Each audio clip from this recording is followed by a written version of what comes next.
Real thoughts, real trades, real journey. A video journal documenting the lessons learned on my journey to becoming a disciplined trader. Welcome to Trading the Journey. I'm Neil, and today I want to share a trading day that taught me one important lesson.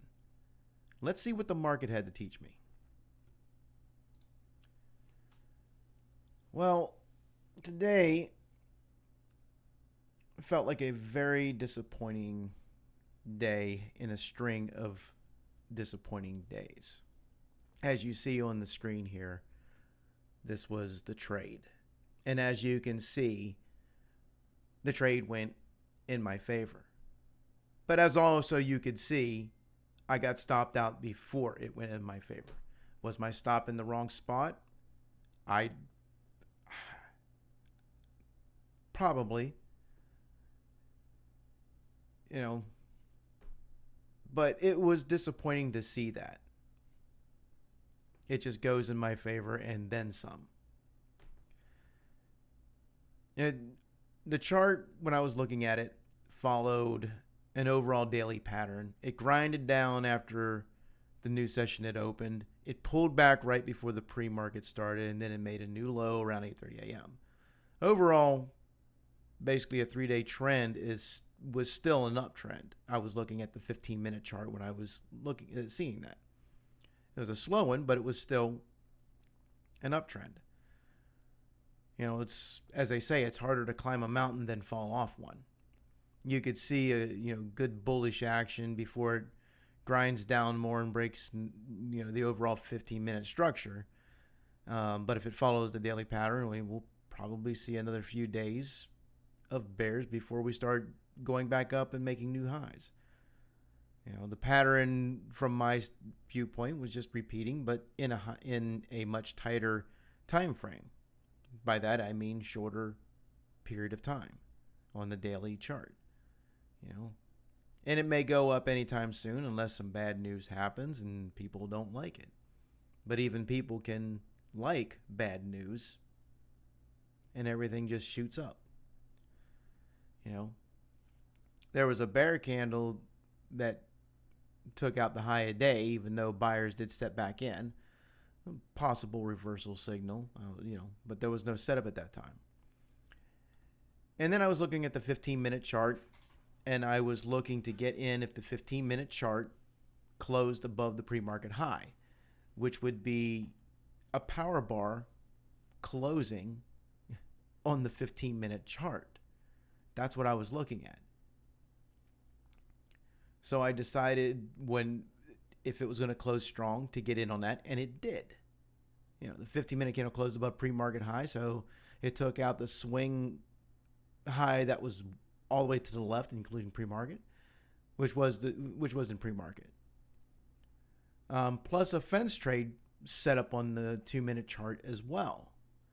The 5 and 15-minute candles closed pretty strong with small wicks at the top. Another and then another bearish engulfing candle formed. And I said this was going to be a loss, and there it was. It stopped me out right here. I couldn't help but think, I was thinking at the time, don't do this to me again. I was actually thinking that. And I know the market is not out targeting me, but that's exactly what I was thinking. Several days of losses it's heartbreaking. It's disappointing. And I was just thinking, I don't know what's happening or why it's happening. I can't help but think why my luck is the way it is. It just feels like I can't get anything right when it counts. I get stopped out.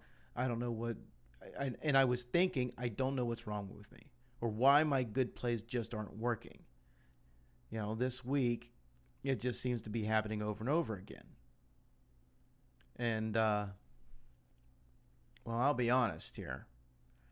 I feel like a loser, or feel like a failure, or feel like I can't get anything right. And I actually thought I felt targeted.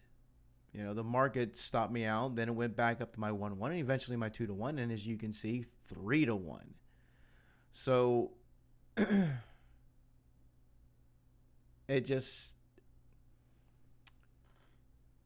I don't know.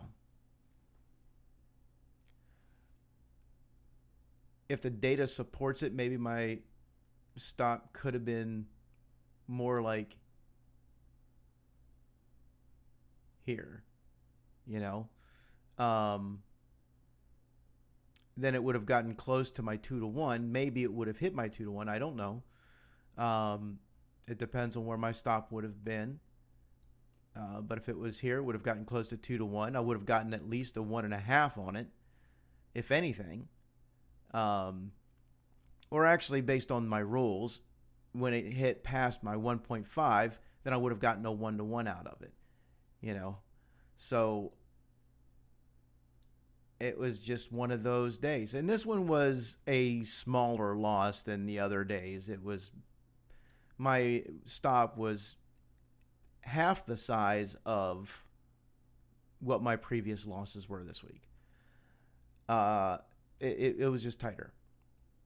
It was a 30-point stop as opposed to over 65 points. So, and as you can see, the market continued to grind higher, and then it consolidated and decided to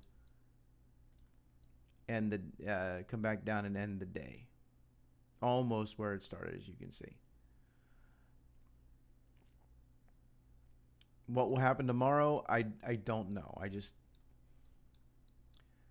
I have to record the data. I have to figure it out.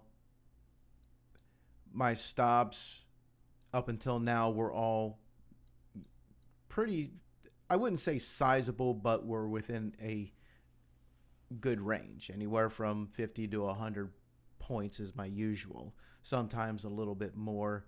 You know, it depends. But I've pretty much ignored how big stops were and tried to make my stops where they made sense. Looking at this trade now, I'm starting to think that this didn't make sense of where that stop was at. But we'll see as I record more trades. You know, when I get 100 trades, maybe 200, maybe 500, maybe 1,000, we'll have to see what the data says. But I have to keep in mind, keep in the back of my mind that that chart time is the king. I have to keep looking at the charts, and learning how to read the charts. Thank you for joining me for today's lesson. The market has voted. Today's lesson is written. I hope something from today's trade helps you on your own journey toward becoming a more disciplined trader. If today's trade reminded you of something you've experienced yourself, please let me know in the comments. I would love to hear your perspective. If you enjoyed today's journal entry, I'd really appreciate it if you'd hit that like button on the video and subscribe to follow the journey. Until next time, real thoughts, real trades, real journey.